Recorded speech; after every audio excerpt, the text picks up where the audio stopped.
Hello friends, इस video में मैं आपको इंपॉर्टेंट रिजल्ट्स बताऊंगा एपी और जीपी से रिलेटेड। आप इन्हें शॉर्ट ट्रिक्स भी कह सकते हैं कॉम्पिटिटिव एग्जाम्स के लिए, क्योंकि कॉम्पिटिटिव एग्जाम्स में आपके पास ऑब्जेक्टिव क्वेश्चन होते हैं, सब्जेक्टिव क्वेश्चन होते नहीं हैं। तो आप इन्हें अप्लाई करके अपना टाइम बचा सकते हैं और ज़्यादा से ज़्यादा क्वेश्चन कर सकते हैं।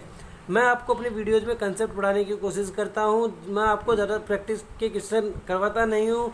मैं आपको केवल कंसेप्ट पढ़ा देता हूँ और आपको करने के लिए कुछ क्वेश्चन दे देता हूँ। मैं जो क्वेश्चन करवाता हूँ वो कंसेप्चुअल होते हैं और मैं आपको ये नहीं करवाता कि आपकी पूरी बुक के पूरे क्वेश्चन सोल्व करवा दिए और आपको जो इन क्वेश्चन को रट लीजिए। तो मैं आपको क्वेश्चन करने के लिए देता हूँ, इसीलिए मैं आपको पूरी क्वेश्चन सोल्व नहीं कराता हूँ। तो आज हम शुरू करते हैं कि महत्वपूर्ण रिजल्ट्स। तो हमारे पास सबसे पहला रिजल्ट ये है, आप नोट्स बना लीजिए और आप इन पॉइंट्स को लिख लीजिए। मैं यहाँ पर लिखूँगा नहीं, तो आप लिख सकते हैं कि किसी भी परिमित समांतर श्रेणी में प्रारंभ तथा अंत से समदूरस्थ पदों का योग हमेशा समान होता है। किसी भी एपी में प्रारंभ तथा अंत से समदूरस्थ पदों का योग हमेशा समान होता है। कैसे? आपके पास कोई एपी है, सपोज कीजिए आपके पास a plus d, a plus 2d and a plus 3d। और मैं यहाँ पर थोड़े से आपको समझाने के लिए 1 2 3 4 5 थोड़े से कम एग्जाम्पल ले लेता हूँ। तो आप देखो कि किसी भी एपी में क्या होता है कि प्रारंभ व अंत से समदूरस्थ पदों का योगफल समान होता है। प्रारंभ से इसकी रैंक कितनी है 1 और इसका नंबर भी 1 है। तो जो आपके पास 1 टर्म वाले हैं, इसकी आपके पास कितना है 2, इसके पास आपके पास कितना है 2।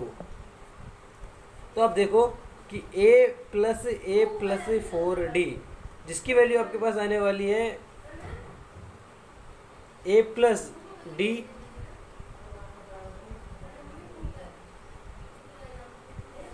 तो आपके पास ये हो गया 2a प्लस 4d और यहाँ पर भी आपके पास कितना हो रहा है 2a प्लस 4d।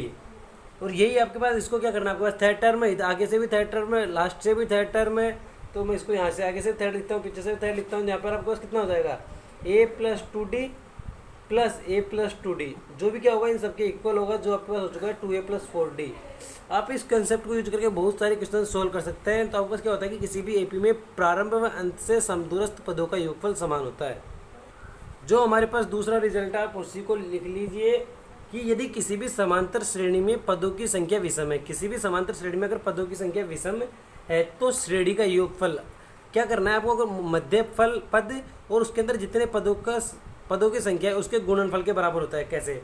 जैसे आपके पास ये वाली एपी है, इसमें पदों की संख्या विषम है 1 2 3 4 5।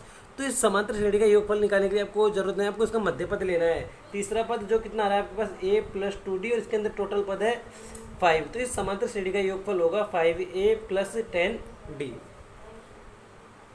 तीसरा रिजल्ट है आपके पास कि यदि आप किसी समांतर श्रेणी के प्रत्येक पद में एक निश्चित संख्या जोड़ दे अथवा घटा दे तो प्राप्त श्रेणी क्या होगी, समांतर श्रेणी ही होगी और इसका सार्वंतर भी क्या रहेगा, समान रहेगा। यदि आप किसी भी समांतर श्रेणी के प्रत्येक पद में एक निश्चित संख्या जोड़ दो अथवा घटा दो तो क्या होता है, प्राप्त श्रेणी समांतर श्रेणी ही होती है। ये आपके पास क्वेश्चंस आते हैं, जैसे कि आपके कई कॉम्पिटिटिव एग्जाम से क्वेश्चन आ जाते हैं कि अगर इसको 2 से इसमें 2 ऐड कर दिया जाए तो अगले बनने वाली समांतर श्रेणी कौन सी होगी। तो आप इसको भी समझ सकते हैं, इसके अंदर आप कुछ भी जोड़ दीजिए। जैसे कि आप अगर इसके अंदर d जोड़ देंगे तो a plus D, a plus 2d, a plus 3d, a plus 4d, a plus 5d हो जाएगा, लेकिन बनेगी तो वही समांतर श्रेणी और सार्वंतर भी d का ही रहेगा, क्योंकि आप सभी में समान पद जोड़ रहे हैं।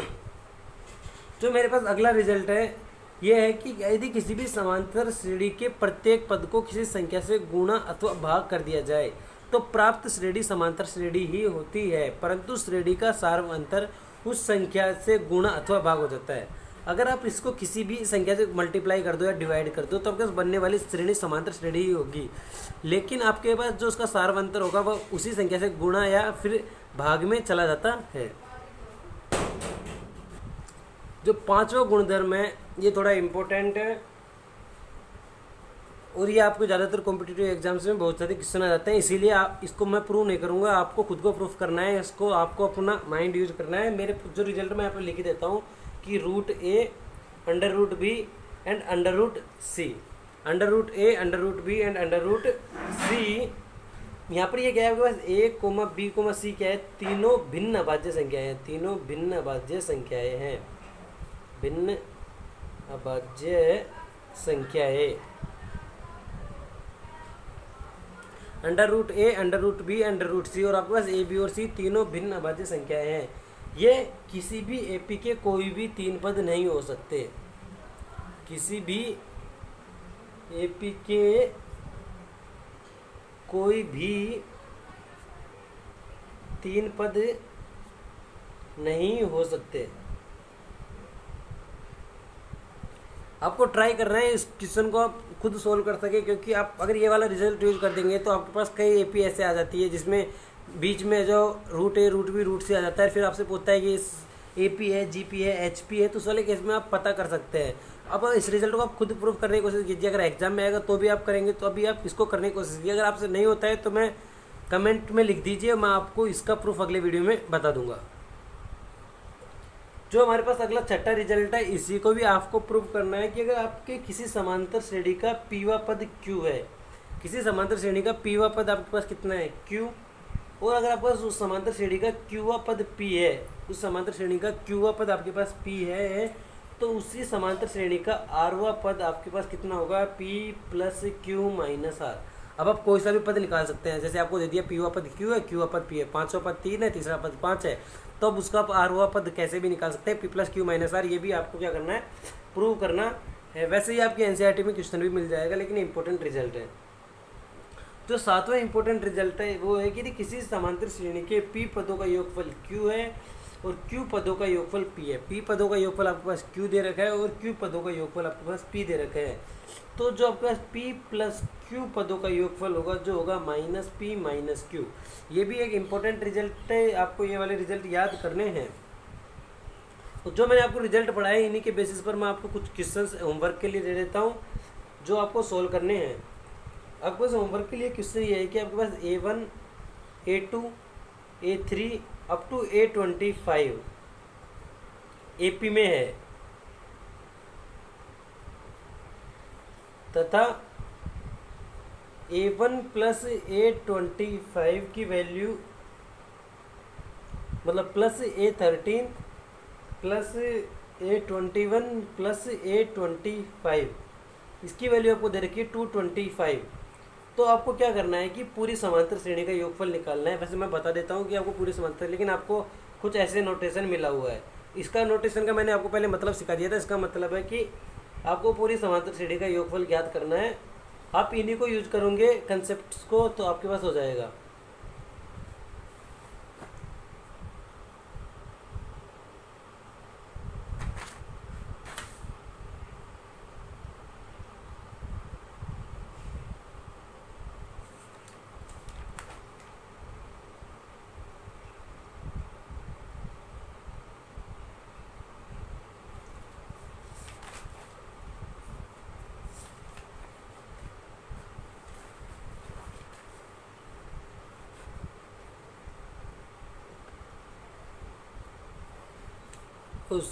मैं अब आपको इम्पोर्टेंट टर्म्स बताता हूँ रिलेटेड टू जीपी। पहला गुणधर्म है, आप लिख लीजिए, जीपी में किसी भी पद का वर्ग प्रथम व आखिरी छोड़कर उससे समदूरस्थ पदों के गुणनफल के बराबर होता है। क्या बताया मैंने कि किसी भी जीपी में किसी भी पद का वर्ग प्रथम व आखिरी को छोड़कर उससे समदूरस्थ पदों के गुणनफल के बराबर होता है। कैसे समझाता हूँ। जैसे आपके पास कोई जीपी है 1, 2, 4, 8, 16, 32, 64, तो मैं क्या बोला कि किसी भी पद का वर्ग प्रथम व आखिरी को छोड़कर, जैसे मैं यहाँ पर ले लेता हूँ 2, यहाँ पर 2 का वर्ग होगा जो इससे समदूरस्थ पदों के गुणनफल के बराबर होता है। तो आपके पास 2 का वर्ग कितना होता है 4, और इससे समदूरस्थ पद है 1 और 4, तिनके मल्टीप्लिकेशन के बराबर होता है पहले वाले पद को छोड़कर, क्योंकि इसके इधर कोई पद नहीं है लेफ्ट हैंड साइड में। जैसे मैं 8 के लिए चेक करता हूँ, तो इससे समदूरस्थ पदों के लिए 4 और 16 64, अगर आप लो 2 एंड 32 वापिस 64, 1 एंड 64, ये भी कितना रहा है 64। तो यही है कि किसी भी जीपी में किसी भी पद का वर्ग प्रथम व आखिरी को छोड़कर उससे समदूरस्थ पदों के गुणनफल के बराबर होता है। अब आपके पास दूसरा इंपॉर्टेंट रिजल्ट है, आपको किसी भी जीपी में 3 क्रमागत पद कैसे मानोगे। आपको किसी भी जीपी में आपको 3 क्रमागत पद मानने हैं, A/R, A और AR। क्यों? क्योंकि आप अगर ऐसे पद मानोगे ना, तो आपको जो भी उनमें क्या होता है, ऐसे क्वेश्चंस में आपको अगर पद मानने होते हैं, मैं लिख देता हूँ 3 क्रमागत पद। तो आपको उन क्वेश्चंस में गुणनफल दिया होता है, उन्हीं जीपी का योगफल दिया होता है। अगर आप गुणनफल करोगे तो आपको सिंपल ए क्यूब आ जाएगा, और ए क्यूब को किसी की वैल्यू के बराबर रखोगे तो आपके पास ए की वैल्यू सिंपल मिल जाती है। वैसे ही अगर आप 4 पद अज्यूम करने हैं तो आप a upon r cube, a upon r, a r और ए आर क्यूब मान सकते हैं, लेकिन वहाँ पर सार्वनुपात आपके पास आर स्क्वायर हो जाएगा, इसलिए आपको उनको वो नहीं मानना है। अगर आपको 4 पद मानने हैं तो simply A R square, A R cube. तो 3 पद का मतलब मेरे पास यहाँ पे है विषम पदों की संख्या से, जबकि 4 पद के लिए मैं यहाँ पे एग्जांपल दे रहा हूँ सम पदों के लिए।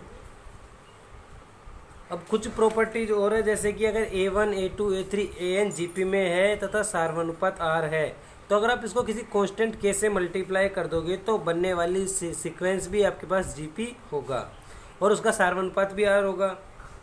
अगर आप इन्हीं में, जैसे आपके पास a1 रेस टू k कर दिया, a2 रेस टू k कर दिया, a3 raise to k up to an raise to अगर आपने k कर दिया है, तो आपके पास ये बनने वाली सीरीज भी क्या होगी, जीपी होगी। लेकिन यहाँ पे आपके पास सार्वनुपात r की पावर k होगा। और अगर आपने किसी भी जीपी के पदों का लॉग ले लेते हैं तो बनने वाली आपके पास सीरीज सीक्वेंस होगा वो एपी होगा और उसका सार्वनुपात log r होगा। तो इस वीडियो में इतना ही। अगर आपको हमारा वीडियो पसंद आया हो तो वीडियो को लाइक करें, चैनल को सब्सक्राइब करें। Thank you.